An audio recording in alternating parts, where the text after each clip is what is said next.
Good evening everyone. Today is a happy Teachers Day. आज हमारे जितने भी टीचर्स रहे हैं, professor Muzammil, professor SP Dixit जो मेरे गाइड भी थे, professor NN Srivastava sir, professor Banerjee साहब, और अभी हाल में जो टीचर हमारे साथ हैं अभी, प्रोफेसर यशवीर त्यागी, प्रोफेसर आईडी गुप्ता सर, ये सब नाम ऐसे हैं जिन्होंने हमने बहुत कुछ सीखा है और उनकी सीख से ही हम इन वीडियोस को आगे बढ़ा पा रहे हैं, नहीं तो शायद हम इस स्थिति में ना होते। और जो हमारे स्टूडेंट्स हैं उन सबको गुड विशेस इस टीचर्स डे पे।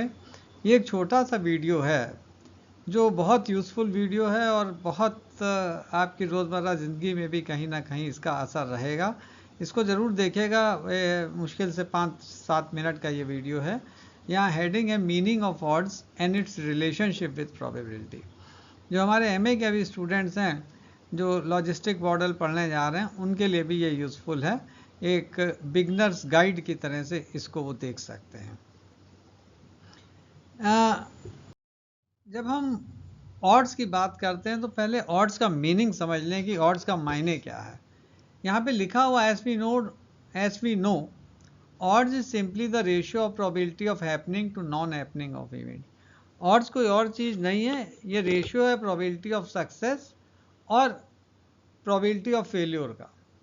नीचे फॉर्मूला दिया हुआ है, odds is equal to P I यानी probability of happening of event या प्रोबेबिलिटी ऑफ सक्सेस, और 1 minus P I probability of failure या नॉन हैपनिंग ऑफ इवेंट। इसका रेशियो है ऑड्स। लेकिन ऑड्स का इंटरप्रिटेशन कैसे होगा? हमने आपको बताया कि रोज़मर्रा ज़िंदगी में इसका असर रहता है। तो हॉर्स रेसिंग है, गैम्बलिंग है, बेटिंग है, कितनी सारी चीज़ें हैं जहाँ हम इस शब्द का इस्तेमाल करते हैं ऑड्स का। यहाँ लिखते हैं वी से ऑड्स इज़ 1/4, तो 1/4 का ये मतलब नहीं समझेगा 25% है। ऑड्स निकाल लीजिए इससे। ऑड्स की वैल्यू 1/4 है, तो जब 1/4 रखेंगे और इक्वेशन ए जो है यहाँ सॉल्व करेंगे P I upon 1 minus P आई, तो पी आई की वैल्यू 1/5 आएगी। ये थोड़ा ध्यान दीजिएगा कि पी आई का जो मान है वो 1/5 आएगा। तो 1/5 का मतलब है probability of winning a game is 20%। तो ऑड्स अगर हम ये कह रहे हैं 1/4 है तो इसको 1/5 समझिए। उसको जब सॉल्व करेंगे तो पी की वैल्यू 1/5 आएगी। ये ना समझिएगा वो 1/4 ही है, 1/5 आएगी। और तब आप कहेंगे probability of winning a game is 20% and probability of losing game is 80%। Cricket match में भी बैटिंग लगती है, वर्ल्ड कप में तमाम बैटिंग लगी और कई खेलों में बैटिंग लगाते हैं। तो ऑड्स का अर्थ अच्छे से जान लीजिए। ये मत समझिएगा 1/4 का मतलब 25%, यहाँ 20% कहानी है। तो ऑड्स का अर्थ है P I upon 1 minus P आई, और इस फॉर्मूले से आप पी आई की वैल्यू निकालेंगे तो आप फट से बता देंगे, क्योंकि न्यूमरेटर में प्रोबेबिलिटी ऑफ विनिंग रखा है कि प्रोबेबिलिटी ऑफ विनिंग 20% है, क्योंकि पी आई की वैल्यू 1/5। अब इस रिलेशनशिप को आगे बढ़ा दें, extending this relationship between odds and probability. इस रिलेशनशिप को आगे बढ़ाएं। We find that as odds rises, जैसे जैसे ऑड्स की वैल्यू बढ़ती है, 1/4 है, 1/3, 1/2, जैसे जैसे ऑड्स की वैल्यू बढ़ेगी, यहाँ लिखा हुआ है कि as odds rises probability of winning भी बढ़ेगी, but in a smaller proportion as compare to increase in odds. तो ये फार्मूला है उसका कि जैसे जैसे ऑड्स बढ़ेगी तो प्रोबेबिलिटी ऑफ विनिंग बढ़ेगी, but in a smaller proportion as compare to increase in odds. लेकिन उतना नहीं बढ़ेगी जितने से ऑड्स बढ़ा, उससे स्मॉलर प्रोपोर्शन में बढ़ेगी। इसलिए कर्व अपर स्लोपिंग तो होगा लेकिन कॉन्केव फ्रॉम बिलो होगा, जिसे हमने नेक्स्ट स्लाइड में दिखाया। ये देखिए फिगर 1 जो बना हुआ है यहाँ पे, ये फिगर है impact of odds on increase in probability. यहाँ लिखा हुआ impact of odds increase on probability.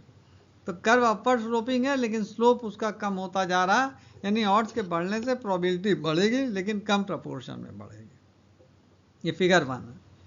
अब on the contrary as probability increases, अब इसके विपरीत आई है कि अगर प्रोबेबिलिटी बढ़ती है तो odds of winning increases in a greater proportion as compare to increase in probability.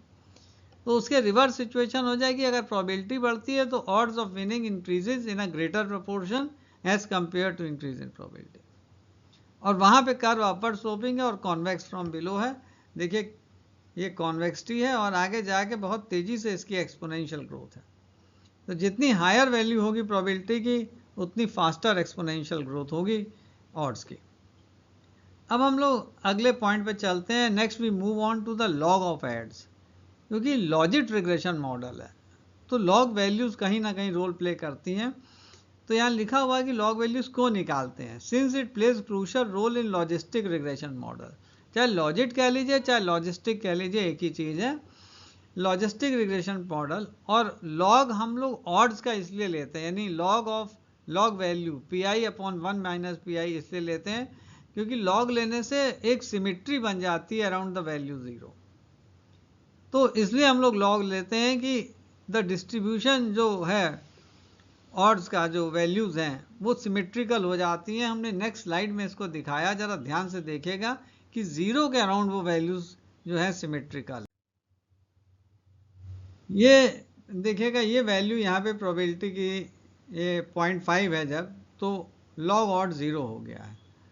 और बहुत ध्यान से देखिएगा जिस क्रम में वैल्यू फिर ऊपर बढ़ी है यहाँ पे, उसी क्रम में यहाँ नीचे बढ़ी। 0.20 नीचे 0.0, 0.40 बस साइन उल्टा, इधर माइनस है इधर प्लस है। तो वैल्यूज सिमेट्रिकली डिवाइड हो जाती हैं, एक प्लस में और एक माइनस में। तो जब डिस्ट्रीब्यूशन सिमेट्रिकल हो जाता है तो सिमेट्रिकल डिस्ट्रीब्यूशन की कुछ प्रॉपर्टीज़ हैं जो हमने आपको पहले बताई थी, और एस्टिमेशन हमारा जो लॉजिक कोफिशिएंट्स हैं उनका आसान हो जाता है। अब लॉजिक कोफिशिएंट्स का जो एस्टिमेशन करते हैं और उनका इंटरप्रिटेशन करते हैं, उस पर एक फाइनल पॉइंट लिखा है कि आपने अब तक ऑड्स पढ़ा था, ऑड्स रेशियो की बात है। Finally we move on to the odds ratio. Odds ratio क्या है? रेशियो ऑड्स तो आपको बता दिया, P I upon 1 minus P आई।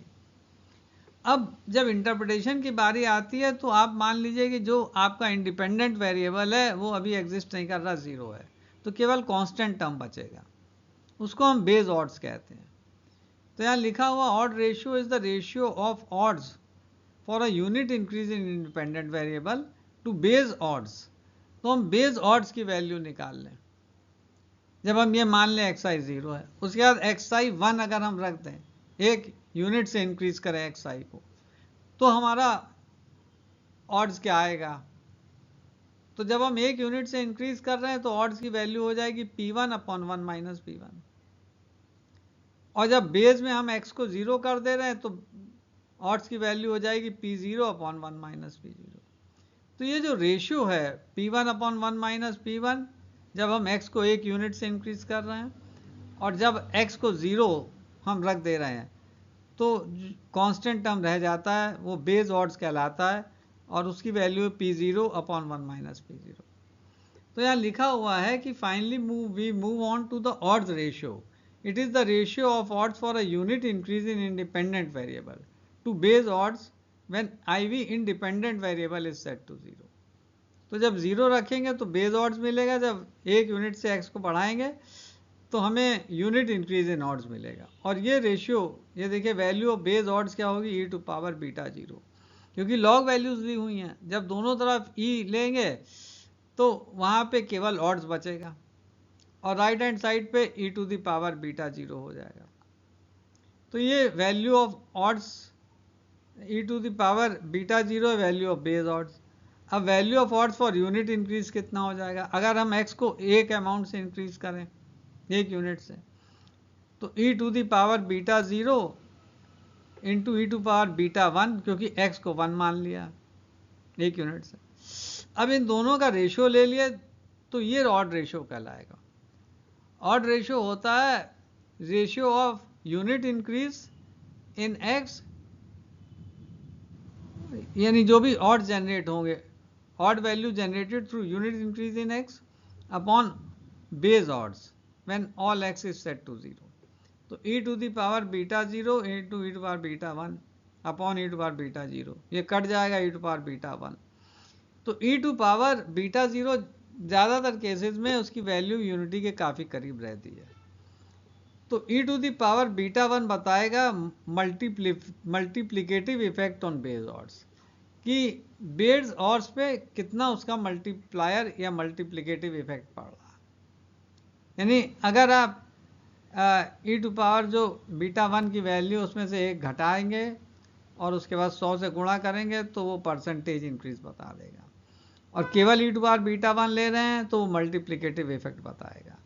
तो आप परसेंटेज चेंज देखना चाहते हैं तो -1 कीजिए e टू पावर बीटा 1 की वैल्यू में और 100 से गुणा कर दीजिए, वो परसेंटेज इंक्रीज बता देगा। लेकिन केवल e टू पावर बीटा 1 ले रहे हैं तो वो मल्टीप्लिकेटिव इफेक्ट बताएगा बेस ऑड्स पर।